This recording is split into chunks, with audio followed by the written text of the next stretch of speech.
How do they, guys, and welcome back to Edgar TV, where today we're going to discuss the Premier League, and for the usual reason that it causes a lot of debate. A lot of debate of people thinking who should be in, who shouldn't be in, and I think this year more than others due to the fact of how many people was in the running for this, something that Dan Dawson alluded to when he was on the Dart Show podcast, and he mentioned in that podcast that there's only 8 places available, and there's probably more than 8 people who deserve to be in those positions, which means somebody is going to miss out. Wayne Mardle believes that Luke Humphries missed out on the back end of the year because he believed that he was playing for a Premier League spot and it affected him slightly, in which case you could probably agree with that really, because the back end of the year was certainly not as strong as the form at the start. Vincent van der Voort, though, a player not in the event, has proper hit out at the event and the selection. Vincent, not one normally to sugarcoat his words, he's called it ridiculous.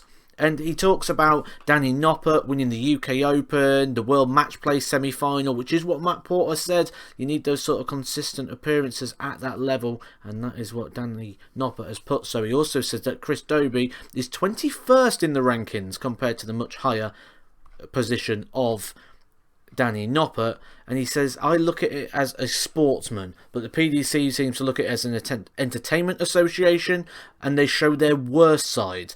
Now, with that, I can get what he's saying in the fact that the PDC are looking at this as a promotion rather than a governing body, but that's what they are. They're not a governing body, they are a darts promoter.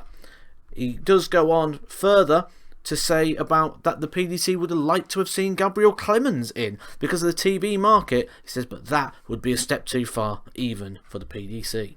So players we thought was kind of in the conversation for the Premier League, people like Joe Cullen, Danny Noppert, Dirk van Dijvenbode, Ross Smith, some Gabriel Clemens. There was plenty of players that could be in this discussion, and like Dan Dawson says, probably more than there were places of warrant. Someone who thought they wasn't in was Dimitri Vandenberg, who when he got the call, he's done an interview very recently, who thought the PDC was joking. He says, you are joking, aren't you? Are you being serious? He couldn't believe that he was back in the Premier League lineup.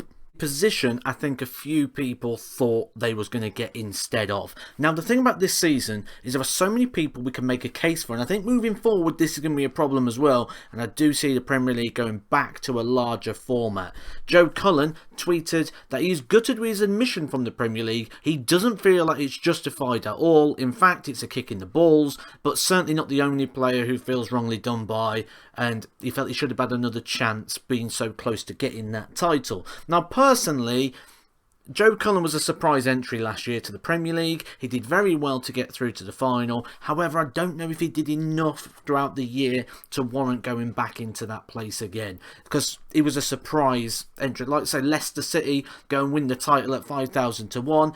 Should they be even money the next year because they've won it? No. And in that case, Joe didn't win. I think the only way Joe was getting back in was if he was to have won the Premier League title or done something else throughout the year. Luke Humphries, another player disappointed, said, can't deny that I'm incredibly gutted to be not involved in this year's Premier League. Worked really hard in 2022 to get the results I did. 5 senior titles, 2 major semi-finals, and all I can say is I'm proud of my achievements, even if it was not good enough. Now, that even if I'm not good enough, that one was a little bit of a he's taking this one quite hard, because those achievements was very good achievements, great achievements. For me, Luke Humphries was in. If you follow this channel, you'll know I said he was a certainty. So that was a surprise to me as well, so I can imagine how hard that has hit Luke, and I'm sure we'll bounce back and do well in 2023. I do think Luke will be a world champion at some point. Ross Smith, someone who won a title this year, he won the European Championship. Now this is what I mean about context. So, as the reigning European champion, absolutely agree with you, Ross Smith. You have a case in order to put that forward. But then he says, as the biggest 180 hitter in the world in the second half of 2022, I'm gutted to not be involved. This, I think, is finding context to fit an agenda of people trying to get in the Premier League. Now, I'm not saying it's not an achievement, but to break it down to half of the year it means you wasn't the best in the year, and then to say I'm the best for half a year, it's like trying to pad it out a little bit. And I think this is the thing with the Premier League, that we've got so many people who can make a valid case. Certainly as the European champion though, Ross Smith has a case here. Michael Smith though, the reigning world #1 and world champion, was actually left out of the Premier League himself, and he spent a bit of a day going round everyone who's sort of been left out and saying like how he took that and how he managed to bounce onto what he's gone to do. So well done to Michael Smith, and certainly some encouraging words for the players that have been left out. Barry Hearn, the PDC chairman from many years gone by, although I believe he has stepped down now after retirement not too many years ago, also jumped in on the conversation. He replying to people like Joe Cullen. He says, as with Luke's, yours was a tough call. Sure, you will bounce back into the Premier League, so good luck. Now, I think that means it was down to Luke Humphries and Joe Cullen until Chris Dobey won the Masters event. Now, for me, that is the right decision to put Chris Dobey in. I put this tweet out. Big question asked by Chris Dobey now for the Premier League. Personally, I think he's in. If not, go back to announcing the lineup after the World Championship. I think that's a unique appeal of the Masters in its current format. It turns into a bit of a qualifier. Now, Matt Porter has spoke about this in his interview, saying he kind of doesn't like that the Premier League selection takes over the Masters of its event and clouds it a little bit.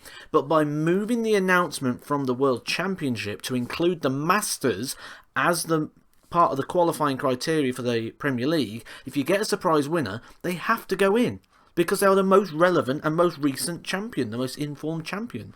And if you don't want to put the Masters champion in, you've got to move the announcement back to after the World Championship. That's my 2 pence with that one.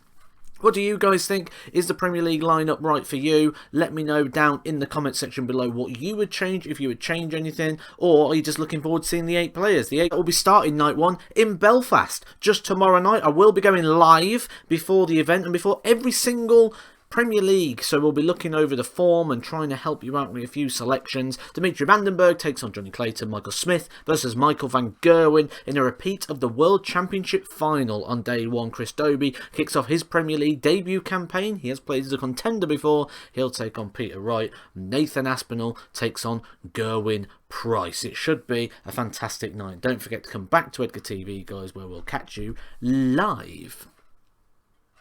Edgar TV.